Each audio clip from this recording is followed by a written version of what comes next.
Hi, I'm Dave Vickers and welcome to the Photo Show. We're going to take another look at the Nik Collection software again today.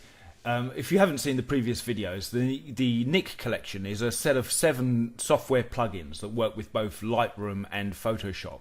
Originally they were about $500, about £300 when they were first released. Google then bought them and dropped the price to about $150, £100. But as of May this year, the Nik Collection is now available to download completely free. So there's a link in the description. I'll also, if you want to have a look at how to get the Nik Collection and set it up so it works within Photoshop and Lightroom, if you click the little box that's coming up now, that will take you to the video I made on getting started with the Nik Collection. So the Nik Collection, as I said, is 7 different software plugins that work within Photoshop and Lightroom to do various different operations to your images. The one we're going to look at today is what's called Silver Efex Pro, and this is a black and white conversion plugin. There are plenty of ways within Photoshop to create black and white conversions, and I've done videos on previous ways to convert to black and white. But what Silver Efex Pro does, it gives you a really wide range of looks and feels and styles that you can adjust your images into monochrome black and white and have some really good effects. So first thing we're going to do is come over to our selective tool here, and you can see here we've got the 7 different plugins, and the one we're looking at today is Silver Efex Pro 2. So we click that and that'll give us access to the plugin. Now I've opened this image here of the Shard in London. It's one of the newer buildings that are built in London. It's becoming quite iconic over the last few years since it was built and opened. And as you can see, it's a nice looking shot. It's quite a flat looking shot, which is shot like that, so we've got some room for adjustment. So let's click on Silver Efex Pro, and you can see immediately it opens up a separate layer over the top of our original background layer, and it's now going to open up the Silver Efex Pro work window over the top of Photoshop.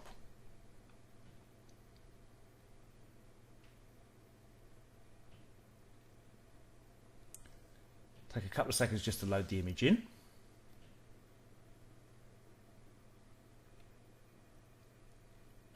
And there we go. So the image is now loaded into Silver Efex Pro 2. And what it does by default, if you can see over here on the left hand side, there's a bunch of different presets, and by default it opens up on what's called neutral. So it gives it's a black and white conversion, but it's quite a flat black and white conversion. There's not a lot of contrast within this image. You can see here we've got a bunch of different options that we can pick and choose from. If we scroll down, I think it says at the top where we're on the section here that says there's 38 different presets. And these are really good as starting points. I mean, I would say, the first time you're opening up an image, experiment, have a flick round and see what the different effects do. So let's do that for a start. So let's go to the first one here, which is underexposed by -1 EV.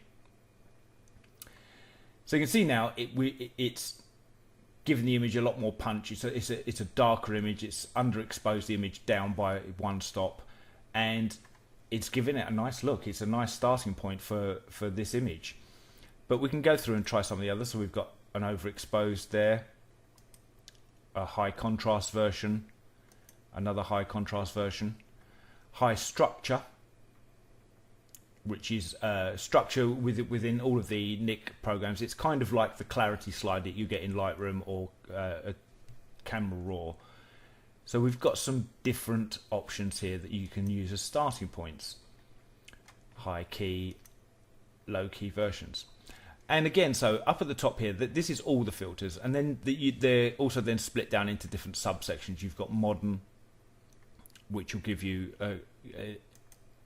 different options here. There's full dynamic range, which is almost like a HDR kind of look. Smoother version of that. Full spectrum, fine art, which is not only affecting the image but it's also adding a border as well. So you've got a bunch of presets here. There's classic presets, vintage presets, where these are adding more of a tone to it. That's a dark sepia. There's a soft sepia there as well. So you've got a lot of different options to choose from.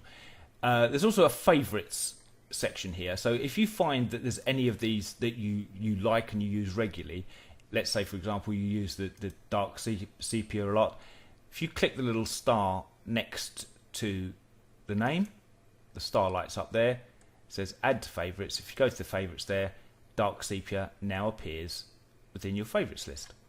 So that's the basic how to use the presets there. So let's go back to the beginning and we'll set it back to the neutral setting that it was originally. So here we've got our image up with the neutral setting applied. On the right hand side here, we've now got all of our adjustments that we can make to this image to start to work on it personally. Let's collapse these down a moment and we can see what we've actually got to work on. So we've got global adjustments, selective adjustments, color filters, film types, and finishing adjustments. So let's go through a few of these and just do a bit of work on this image and see how we can change it from the original. So let's start with the global adjustments. Once you click that, you've then got a bunch of different sliders that you can start to work with. The top here we have brightness. So if we bring this to the left, it's going to darken the image down. If we bring it to the right, it's going to lighten the image up. It's a very basic brightness. If you want to return any of these sliders back to the default settings, just double click on the slider. So move it somewhere like that, double click on the slider and it will pop back to the default settings. So I think with this image, let's start by darkening it down a little. Let's bring a little bit more depth into it. So there we go, we've darkened it down just with the basic brightness settings there. Below that we now have separate sliders for highlights, midtones and shadows. So the highlights, we bring that down, that's going to darken the highlights. Bring that up, it's going to lighten the highlights. So let's put a bit of brightness into the highlights. Midtones, again, darken it down, it's going to darken the midtones. Lighten it up, it's going to lighten the midtones. So let's dial this in. And again, all of these, there's no direct settings. What the settings I'm using is what I like and what I think works for this image. What works for you. If you had this image and you were working on it, your taste may be different to mine. How you like your image to look at the end, it's all personal. But the best thing with all of these software is to open some images and play around with them. Start to get a feel for what each of these things do. So next thing we have shadows. So if we bring it to the right, it's going to brighten up the shadows. Bring it to the left, it's going to darken down the shadows. And you can see it most in the buildings down here at the bottom of the image. You bring it up there and you start to get the detail into it. I'm going to darken those down a little bit because I want the actual shard itself to be the main focus of the image. Okay, so the next slider we have down here is dynamic brightness. Now, dynamic brightness works slightly different from the main brightness here in that it takes account of the brightness that's the levels that the different areas, the darks and the lights are already at. So if we bring this down, you can see it is darkening the image, but it's nowhere near as effective. It's affecting much smaller detail than it would do with the main brightness. It's a much more subtle effect than the main brightness slider. So I'm going to say about there. For me, we're getting a lot more detail. Now, if you want to see where you've got to so far, you've got a couple of choices. At the top here, you've got the single image view, which we're on. Next, you have split preview. And this is going to split the screen 50-50 between, on the left hand side here, where we started on just the neutral setting, and on the right hand side here, what we've done with the effects so far. And you can slide this along to see what effect we've made on the image so far. You can also do a side-by-side preview. So you've got on the left hand side here is the original image just with the neutral setting applied. And on the right hand side here, on the left hand side is the neutral preset, and on the right hand side here is the adjustments we've made so far. So we can then go back to our single image view, and you've also got the third option here of your compare button, and if you can click that, it'll just toggle between the original setting and differences you've made. And you can see there we've used one small section of the global adjustments, and we get a lot more detail in the sky. There's a lot more punch. It's a lot moodier an image. So next down we have contrast.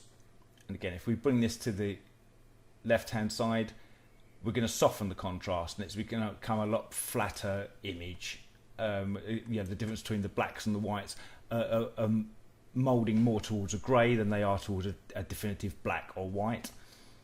Bring the contrast up the other way, and you can see we're really pushing it with it, where the difference between the blacks and the whites in the image are quite pronounced. I think we're going to add a little bit of contrast in there, about there. Next down from that, you've got sliders, which is amplify whites, amplify blacks, and soft contrast. So amplify whites will boost the whites in the image, and I think a little bit of a boost in that doesn't do any harm. Amplify blacks is going to do the opposite. Anything that's black in the image, it's going to start to amplify. And I think sort of, as you come along, you're getting into a really, it's really changing the look of the image now. You're starting to become a much more moodier, darker, almost gothic-y type of image, which I've got to be honest, I quite like. So I'm going to boost the blacks a little bit there. And again, all of these things, you can go back, you don't have to adjust it and leave it. If you sort of, get to the end of the work you've done and say, okay, this needs adjusting or that needs adjusting, you can always go back and do it again. Next down we have soft contrast, and like dynamic brightness, this will work on the relative tones between the different areas rather than giving a global contrast. So if we bring this down,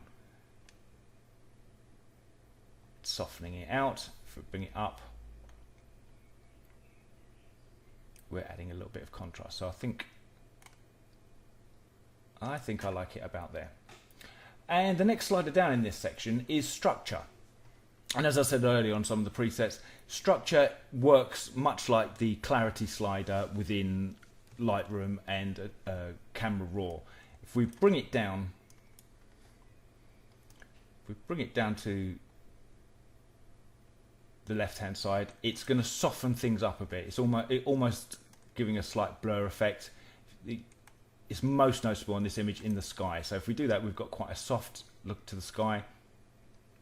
We start to bring it up the other way, and you can start to see the detail and the structure coming into the sky. And you can push this all the way to the other end, and you're getting into almost an HDR kind of look, which is not something that I'm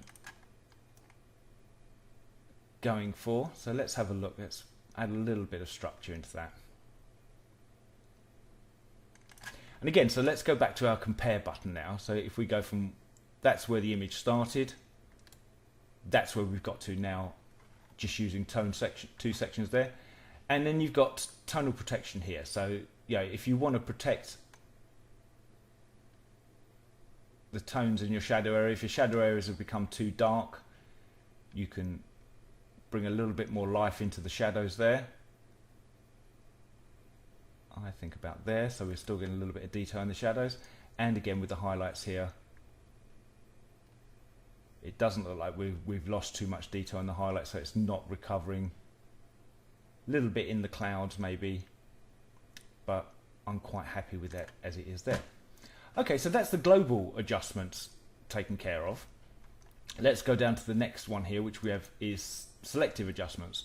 And selective adjustments is now where we're using the control points within the Nik software. And this is really where their strength is. They allow you to not just affect the entire image, but you can just have an effect on certain parts. So let's pick a control point, and we'll use the sky area here at the bottom. So the circle here is the area of influence. That's what it's looking at, but it's looking for tones that are similar to that area we've picked. And with the Nik software, it's actually looking at the color information. It's not really looking at the, because this tone here could be very similar to this tone here, but because we've only used that area of influence, it's only going to affect that part of the image. So let's add a little bit of that, a little bit of structure into down there as well.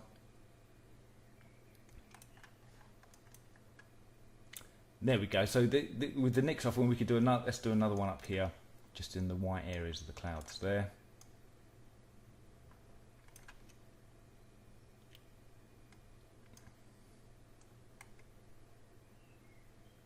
Touch of brightness. And you can see the difference that that's having on just that area there.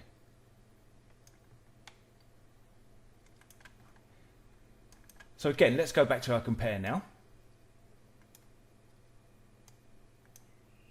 And yeah, we're making a huge difference on this. And the level of control you've got over each section of your image, you know, of your black and white, is far superior to anything you're going to do within Photoshop, just using the basic Photoshop tools. Next down we have color filters. Now this is if you'd put a glass filter on the front of your lens when the image was shot, and you can do this. This is quite often used in black and white photography, that you use different filters to bring out different areas of the image. So we've got these 6 buttons here. The first one here is just no filter at all. So we've got no filter over the front. Next is red, and red's going to affect any areas in the image that are actually, you know, green or red. Will be the 2 areas that will make a difference there with using that filter. And you can see that darkens areas down. Orange, very similar sort of effect, only slightly less. Yellow, slightly less again. Greens are going to be blocking out more of the reds and amplifying more of the greens. And finally blue. So you have the options here to have your image as if it had a filter on the camera when it was shot. If you don't like any of these, you've then got a hue slider that you can adjust to almost create your own custom color filter over the top. And then you've got a strength slider at the bottom, which will dictate how strong or weak the effect is over the image. So let's leave it like that. We'll click the compare again, see where we started and where we are now. Next section down is film types.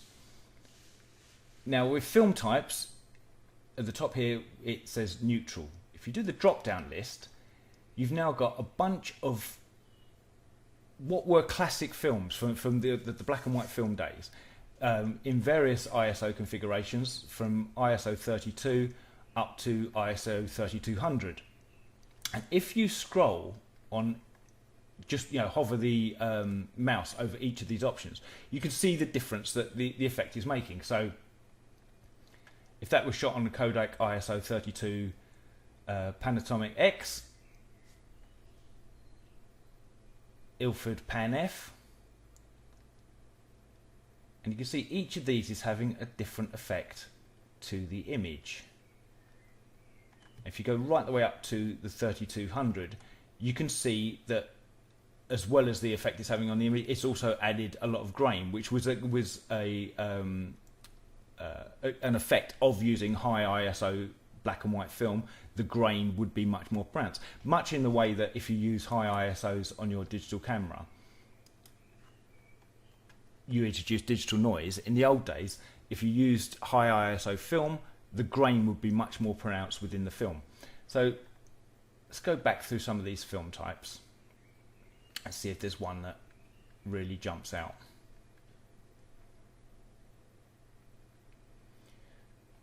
Just trying them out, just see if there's anything that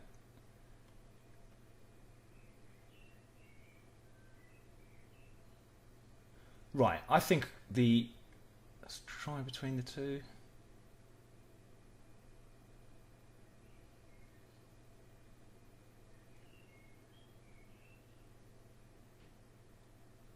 I think I like the Ilford, so let's go with the Ilford Delta 100 Pro. So we've got the Ilford Delta their settings. Next down we have is grain per pixel. So this is where you can add a realistic looking grain to your film. So let's zoom in on this image. And there we are, we're zoomed into 100% on the image. If you hold the space bar down now, you can move around the image, or you've got a little navigator window at the top there to move around the image. But let's have a look at the grain. So the grain, for these settings for this film, the grain is set at 445 grain per pixel. As you move that down, the grain amount is going to become a lot harsher because you're introducing more grain. You know, the grains are bigger, so that they're easier to see. So let's bring that back up to 445. That's close enough. And then you can choose whether you want the grain to be hard or soft grain.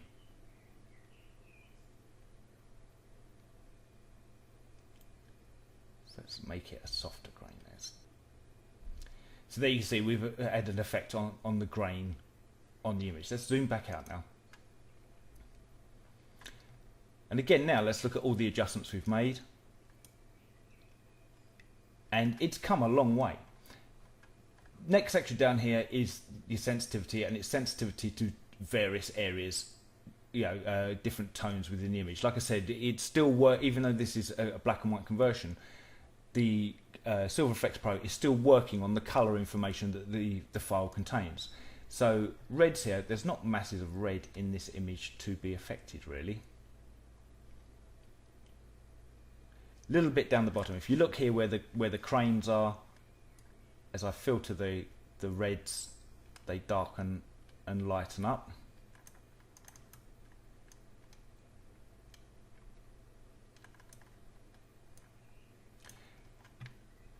Yellows, again, not masses, but some in the buildings there. Greens, not really any greens, probably would have been if it was more of a landscape shot.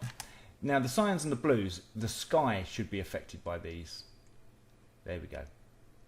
So you've got much more control over various tones and areas of your image.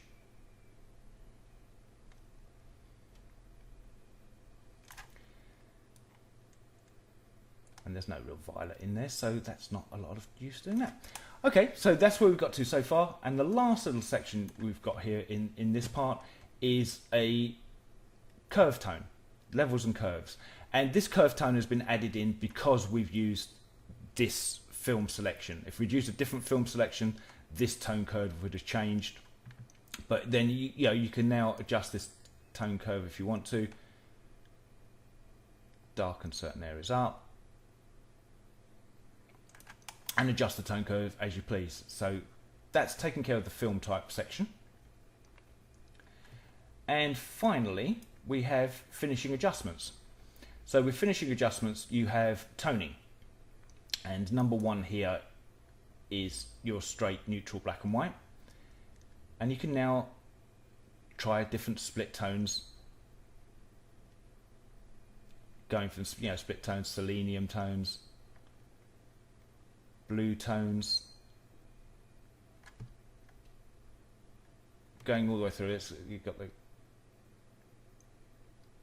cyanotype tones as well. So you can now, if you want to add that kind of effect to your image, I prefer this as the neutral, so we'll keep that as neutral there. Next you have vignette, if you want to add a vignette to your image.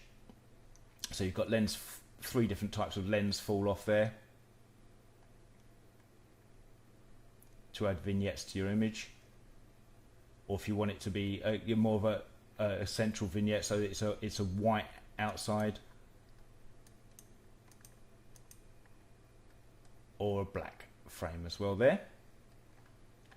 I'm going to go back to turn that off.